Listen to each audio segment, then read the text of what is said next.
Hey, what's up? I'm back. Kevin, also known as the Brown Bostonian. We're here with another episode. It's been a while. It's been a while. It's the end of the year. It's December 30th. About to be a new year, about to be 2025. But nonetheless, best believe I am back and I am here and I'm happy to be here. Try to be more consistent with it for sure. Um, if you haven't looked on the vlog that I've been doing, just kind of taking it day by day, but about just being a sports writer, covering high school, covering some college, being able to, ride around New Jersey and just cover the most something I enjoy doing. But with this episode, we're going to talk about the Celtics and how they've been. They've been struggling lately. Last night, they split with the Indiana Pacers to go 1-1 on their back-to-back at home, 123-114. Tatum scored 22, Brown scored 21, Pritchard 21. Um, you know, Porzingis, he's been in and out the lineup. So there's that. I put a blog post before about Porzingis kind of, being in and out the lineup, still healing from injuries from last year. And he had a collision with Joel Embiid against the Sixers, which they lost on Christmas Day. But last night, Tyrese Halliburton, 31 points, Siakam, 17, and Bard, 17 as well. I just think for the Celtics right now, they have been a little bit kind of going up and down, but you got to remember they're the reigning champs. So every team's going to give them their best shot, especially like the Sixers on Christmas Day. Think about it. Joel Embiid said he wasn't going to play back to back before the season even started. And he's just been dealing with injuries. It looks like he's not even running up and down the court full speed before going to Christmas Day. It looks like he didn't really care too much. He took a tumble before Christmas Day game in pre-games. So, but Paul George was back, Joel Embiid was back, and they was playing hard, and because it's the Celtics, because it's Christmas Day as well. And it's the same thing with the Pacers. The game before Sunday, Celtics took care of the Pacers because they was coming off a loss. They blew them out. Jaylen Brown had a season high 44 points. They just blew him out from the first quarter and just kept going. And in this game, it was just different. Celtics, they shot over 50 threes a game, of course, 16-54, shot 29.6% from the three. And that's going to happen on some games, but obviously Joe Mazzulla wants them to play that way, shoot a lot of threes, and that's changing the NBA, which, I can touch on later. But also the biggest part is Payne Pritchard's coming back. He's finding his groove back. He scored 21 points last night. He also, the first game against the Pacers, he was doing well. But when they was losing, like when they lost to Memphis, when the Celtics lost to Sixers, he was struggling. I think it's more of like a shooting thing. I think with him, it could be a mental thing. But so far, he's been able to find his groove in the past two games, and I think that's helped the Celtics a lot. Kristaps Porzingis, he's been in that lineup. I think that affects the Celtics the most. Jaylen Brown and Jason Tatum have been the ones to play for the season, been consistent in the lineup, including with Derek White, who's kind of taking a step back this season. And we got to see what happens next season because I think Derek White is a all-star level player at this point of his career, and he's kind of taking a step back and become the guy who just defends and shoot threes. I think last year he was still that guy that defends and shoot threes, but he was also taking guys off the dribble, dunks, getting to the free throw line, doing a little bit more for the Celtics. Now he doesn't really have to, which I'm sure he probably doesn't necessarily mind because there's more weapons and all that good stuff, especially with Payne Pritchard coming off the bench doing what he has to do. Andrew Holiday taking a step back. It's just been an interesting way of, I think, the Celtics knowing who they are, a team that shoots a lot of threes and defends really well, but because of the lack of consistency within the lineup. I mean, even Sam Hauser's been in and out the lineup. Al Horford, he's playing well, but he's getting older. I think it's just the front court has been lacking. And Jason Tatum, who's been having to step up in the paint and as a guard and doing a lot that I think gets overlooked because he's the size of a power forward. So when Al Horford gets put on the bench or he can't play or Porzingis is out, it's like, yeah, the Celtics might have some other guys that can play in the paint, but for the most part, it's Jason Tatum kind of defending 1 through 5 when he needs to and still having to score on the opposite side of the court. So I think that gets overlooked a lot, and the Celtics just kind of have to deal with the fact that they're the reigning champs and everyone wants to play them. They're the team that when a team comes into the Garden and they got to play them, they're gonna play hard. They're gonna play hard. But I mean, look, the Knicks are a game back behind the Celtics right now. The Knicks 22-10, Celtics 23-8. I guess you could say 2 games or game and a half. But the Knicks are coming together. Karl Anthony Towns is playing like an MVP. Jalen Brunson is being, I think I consider Jalen Brunson to be like a guy that at this point in his career, he's more concerned about getting to the playoffs and conserve himself for the playoffs. But everyone's coming together over there. Bridges, and Anunoby, they're coming together on the Knicks, and they're looking scary. Despite the blowout loss in the first game of the season that the Celtics handed to them, I think the Knicks are coming right back, and now they're the 3rd seed in the Eastern Conference. And the Cleveland Cavaliers are up around 4 games last time I checked, 4.5 games. So the Celtics, although they're struggling, I'm not worried because, it's still the East. It's still the Eastern Conference. And, when teams like the Celtics, the teams that want to compete for a championship or are definitely competing for a championship, they might not necessarily be too worried about the seedings, just as long as they don't have to be in the play-in. And I think they're more worried about just getting healthy around the right time when they need to. We're not even halfway through the season. We're not even at the All-Star break yet. So I don't think there's too much cause to worry. They play Toronto Tuesday, tomorrow at 3 p.m. Should be a good one. Should be an easy Celtics win. But we'll see, because you never know. It's at home. But yeah, we're gonna have to see. I don't have any concerns for the Celtics. I also saw I posted another one on my blog. Go look at that, the brownbostonian.com, about the NBA has become boring because ratings are down and people saying shoot threes, too many threes being shooting. Now, of course, as a Celtics fan, I don't mind it because my team's just won a championship and now they're the 2nd seed in the Eastern Conference. So I don't mind it, but I do think there's validity to it for sure. A lot of teams are shooting a lot more threes, trying to keep up, and it's not necessarily working for all teams. Not only that, but it's not fun to see. The Rockets, look at a team like the Rockets or the Spurs. I would say the Rockets more with Coach Ime Udoka, who used to be here in Boston. They play hard defense, they shoot, but they also attack the paint. They also get to the free throw line. They also play basketball, I would say, the right way, so to speak. And they're doing well in the West. I know they just had a brawl against the Heat, but they're doing well. They're doing very well. I don't think it's definitely not appealing to the fans, especially if you're not a Celtics fan. For every other team that's like, okay, well, we're in the middle of the pack and we're just up in threes, and now the game kind of feels a little bit repetitive each night. Guys are just chucking threes, and it seems like everyone has the green light, no matter if they're the 6th man, if they're 8th guy coming off the bench, if they're the center, if they're the big, if they're the point guard that's shooting 30% from 3. If you got it open, look, just chuck it up and let's see what happens. I do think there is validity to it. But I think we could have said that years ago with anything else, with the super teams, with, the Duncan, and then we talk about the All-Star game and how there's no defense, and now they're doing a whole new setting with multiple teams, tournaments. I never liked that. I'm not a fan of it. I think it should just be kind of like baseball. The Eastern and the Western teams get to play for whoever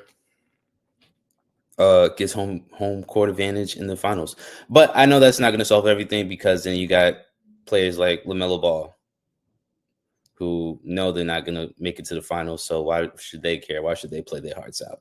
But at least for the final 5 minutes of the game, it gets serious, because now we're looking at teams. Now you're going to put the players in who actually got a shot, and now it gets interesting. I think that's a way to fix the All-Star game, and fix kind of the ratings that's been going around with the league. I also think getting rid of the defensive 3 seconds in the NBA.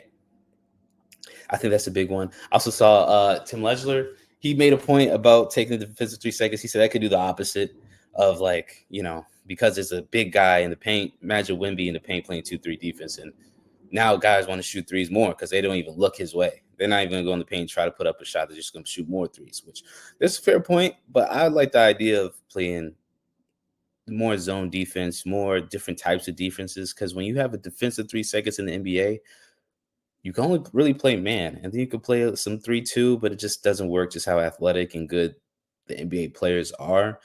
So imagine if you have a Wemby. Imagine if you have a Porzingis and you could just plop them in the paint to be a rim protector. It's going to change the dynamic of the game. And if you play 2-3, you can put 2 guys on the wing to cover that corner 3. The only reason the 3 is really effective, yeah, guys are shooting, getting better at shooting, but it's a 3-point shot that really stretches the floor out all the way out to the corner. And guess what? That's the shortest 3 on the court. The corner 3, and that's the hardest to defend for the extra kick out. So if you play 2-3 defense, you got 2 guys on the wings that can guard that corner 3, and you got you put a center in the middle. I think the game changes completely. I'm not necessarily saying the threes go down, but I think the game changes completely. I think there's more passing. I think there's more movement. I think you get a little bit more, trying to score out in transition. Now it's up and down the court, not letting the defense get set. I think it just changes the dynamic of the game. So I think getting rid of the defensive 3 seconds might help the game in that way. I think, like I said, an all-star game, making it so that it actually counts towards the championship, towards the NBA Finals, and giving home court advantage to whatever team that wins. Because the NBA Cup and the All-Star game just giving them more money. These guys are already millionaires. These guys already got, if they're in the All-Star game, a lot of them, not all of them, but a lot of them already got shoe deals, deals with businesses for watches and certain clothing brands and stores and all these things. So, giving them an extra $500, $1 million isn't really going to make them play harder, which is crazy to think. Because if you give me $1 million, I'll play my heart out. I'll play my heart out. I'll tear both knees on the court trying to dunk and do something crazy. But nonetheless, I don't think money makes a difference. I really don't. I don't think it makes a difference for these guys. So those are my suggestions for the league to make it better. Load management, it's part of the game. I'm not too mad at it. It's 82 games now. When Joel Embiid said he don't know if he's going to play back-to-back, I think that's a slap in the face of the fans. LeBron James always plays hard. I think a lot of these guys just don't necessarily take care of their body or have the want, because it is hard. It's hard being on the road for that many days and being away from family and also dealing with soreness, because you do get soreness. You still got practices in the middle of these games, in the middle of these flights, and then have to play another game where it actually matters. And you got to do a bunch of, in the summertime, playing training camps 5-on-5, it doesn't stop. So you got to add on to your game. So I'm not just digging on the players, because I'm sure it's tough, but I do think something's got to change. I'm sure something will change. Seems like the NBA is always changing. Nonetheless, that's it for the NBA. I would say next up, Saturday, the Patriots got whooped again against the LA Chargers, 40-7. Yikes. Patriots are now 3-13. Chargers 10-6, going to go out to the playoffs. Drake Maye threw for 117 passing yards, 1 touchdown, 12 for 22 on attempts, 32 rushing yards for 6 attempts. And I'm not even going to get too much into the Patriots and just how the season has gone, because I didn't expect them to do that well. I said it before. Look, Drake Maye, he took the coaching job from Belichick, and if we're being completely honest, he didn't have much to work with. Throw in the fact that Matthew Judon left before the season started. They're probably the best rusher, who went on to the Falcons. And it makes it harder. It's tough. And the fact that the Patriots still can't get a good free agent wide receiver, because not too many players want to play for them. Not too many skilled players want to play for them. Makes it tough. Everything's tough. You lose secondary players, lose cornerbacks.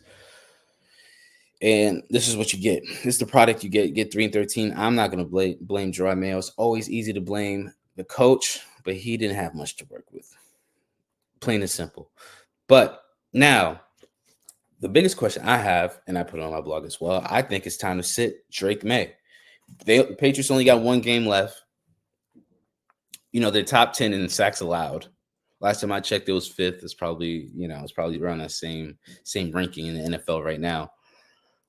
They play the Bills Sunday. I think you sit Drake Maye. Saturday, he got sacked 4 times, but that's not even compared to how many times he had to rush out the pocket, how many times he got knocked down while throwing. And I think he sat out for a drive and let Jacoby Brissett play in the first half because he got a hard hit. I believe he was in concussion protocol. I think you got to send him out in the last game. I know reps are important, especially for a rookie quarterback, but he's getting hit. He's getting hit. Even the beginning of the season when Jacoby Brissett was playing, he was getting hit, and that's why the Patriots weren't winning games, despite the fact they was kind of close in a couple of those games in the beginning of the season. For the most part, it was because of the defense was pretty good. The Ramondre Stevenson was okay, but they had no protection.